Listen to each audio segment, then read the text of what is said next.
Mark 2 from verse 2. And straight away many were gathered together, insomuch that there was no room to receive them, not so much as about the door, and he preached the word unto them. And they came to him, bring one who was sick of paralysis, which was born of 4. And when they could not come near unto him for the press, they uncovered the roof where he was. And when they had broken it up, they laid down the man who was sick. When Jesus saw their faith, he said to the paralytic, Son, your sins are forgiven. Father, we thank you for your word. Speak to us, instruct us, correct us, and empower us for the glory of your name. In Jesus' mighty name I pray. Amen. Nyanda verenga ndeva rume vanokwana kuita 4 vakatakura hama yao paralyzed murume anga ari paralyzed ndokubva vauya naye kuna Jesu. Havana kukwanisa kupinda mumba nokuti manga makazara muine vanhu. Kureva kuti door ranga rakavhurwa but padoor panga pakamira vanhu. So the blockage panga vari vanhu, not the door. I've realized in life kuti hatirwe nenyama neropa, but sometimes the blockage is another man. The blockage is another person. The blockage yeupenyu hwako. Mweya yechina iri kushanda nevanhu vakamira pamukova, vakamira pasuo rebreakthrough yavo. Ndaitarisira kuti these people vaigona kuva nemoyo wakanaka wekuti vaona kuti munhu auyiwa naye ari kurwara, ari kunida help, miracle kubva kuna Jesu, vaigona kuvhura or to create a way, but havana. There are times in life yekuti we wait for people to create a way or to open doors for us. I've realized kuti nedzimwe nguva kune vanhu vekuti vanogona kushayiwa tsitsi nesituation yako vomira as a blockage to your blessing, to your breakthrough. Ndai expecta vanhu ava kuva ne a good heart yekuti vaona kuti munhu auyiwa nayo anorwara, Jesu ari mumba umu anoporesa, kuti va make a way munhu yapinde havana kuita sekudaro. People can be a blockage to your destiny, to your life. Odini vanhu ivavo. Thank God for wisdom. Thank God for these 4 men. Vangava neimwe pfungwa nekumwe kuziva kuti we don't need to fight these people. We don't need to fight. We also don't need to beg them. Ndokubva vaenda pamusoro pemba. Va break at the roof. Vakarilesa hama yavo pana Jesu ikaporeswa. The normal way is to use the door. The normal way is to ask people to make way. The normal way was to beg these people. Vanga vakabloka. The normal way why vaigona kungoita zvepressure kusvika vapinda. But vaka understand that we can break a new ground tichiavoida vanhu. Kana ngavazoona zvaita ngavashamisike nekuda kwekuti havasi kuda kuti tipinde asi chandinoziva tinopinda. I want God to give you wisdom, favor, grace.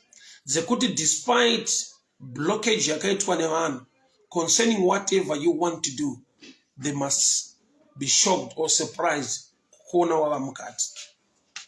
May God give you the grace to break a new ground. May God give you the grace to use a new entrance. Truly natural uchichitarisa inenge mhosva kuti vapaza kufie mumwe munhu. But I want to give you this picture. Kana vanhu vakapaza rufu vakadzikisa hama yavo pana Jesu, which means vakaenda pa right point panga pakamira Jesu. And rimwe zita raJesu anonzi the way. Anotaura achiti I am the way, the truth, and the life. Which means kudoo hakusi kupindika. But vakaenda pamusoro pemba vakananga pana Jesu, ananga pane imwe way. May the word of God become a way for you. Iye ngave nzira muupenyu hwako. Zvakarambwa nema systems ari natural, zvikamiswa nevanhu ikava a blockage. Jesus is the way. Bible rati vakatakura hama yavo vakaidzikisa pana Jesu. I'll read verse 4 unyatsoinzwa. And when they could not come near unto him for the praise, they uncovered the roof where he was. That point is the prayer point for this morning.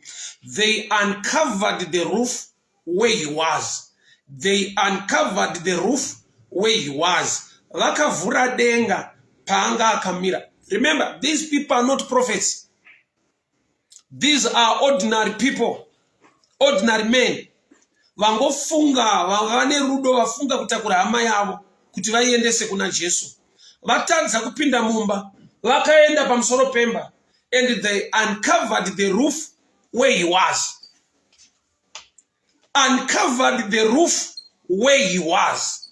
Vakavhura denga, exactly in line nepana Jesu. Yet these people were not prophets. And remember, rufi haisi a grass, haisi transparent zokuti vaiona mukati. But they uncovered the roof where he was. What's the trick here? I want to show you a picture. I need to go a little bit deeper in the Revelation. These four men, they represent the gospel. Matthew, Mark, Luke, and John. The first four books of the New Testament, they are the gospels. And all the gospels, they talk about Jesus. So these four men are the gospels. And all the gospels, they talk about Jesus. So vanhu vakauya vakatakura hama yavo. Pavakaenda pamusoro pemba pamusoro perufu. Chakaita kuti varigere kuita mistake yekupotsa pakamira Jesu. These four men, they represent the gospels. And the gospels point unto Jesus. That's it. They uncovered the roof where Jesus was. Avagone kupotsa pana Jesu. Nokuti magospel anotaura pamusoro pa Jesu kwete munhu. The gospel is all about Jesus. So they represent the first four books. These people, they represent Matthew, Mark, Luke, and John.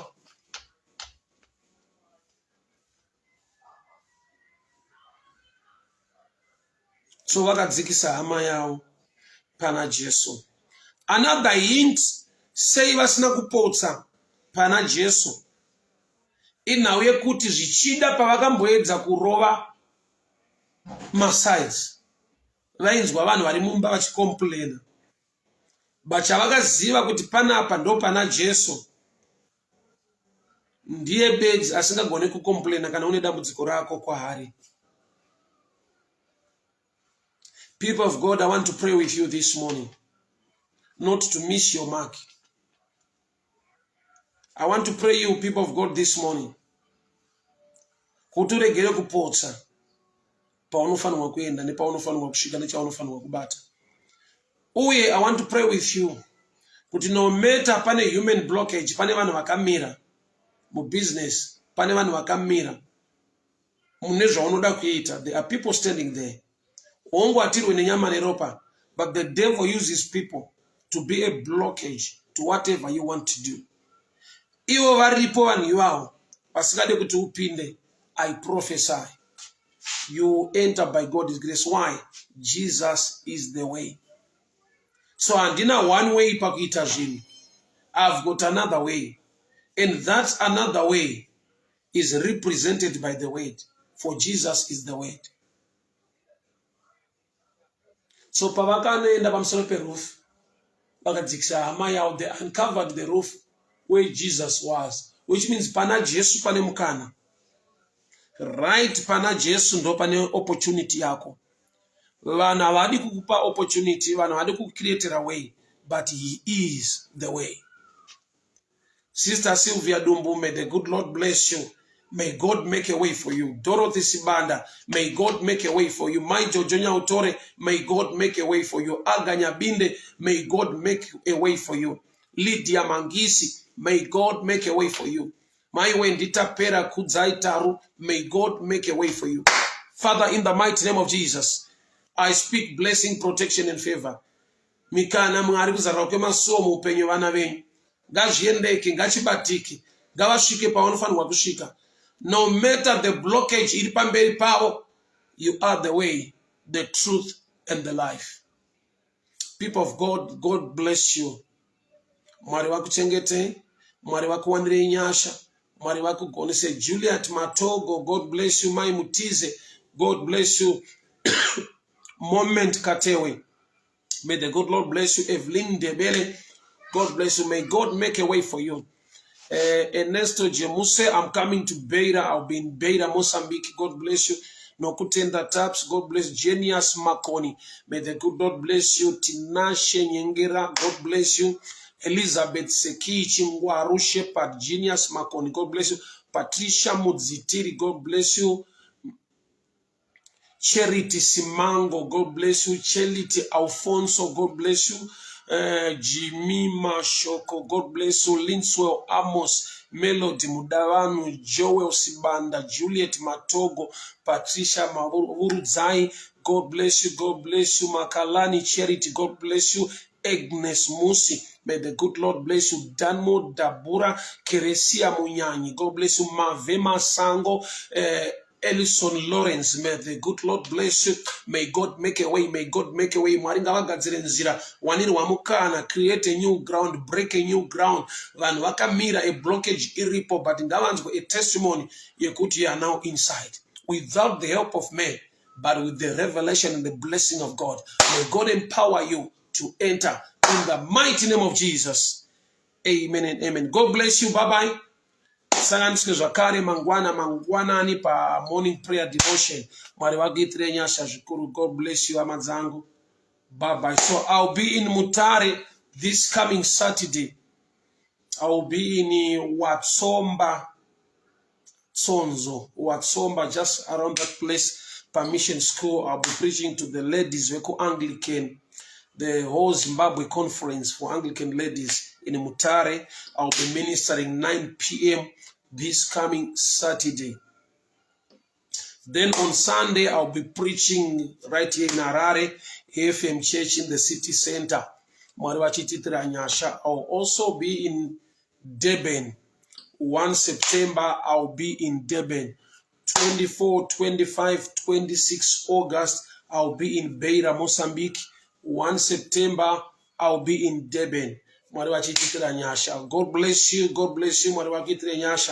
Bye bye. So, amazangu dziri Mozambique, I'm coming that side. Obrigado, obrigado. God bless you. Bye bye.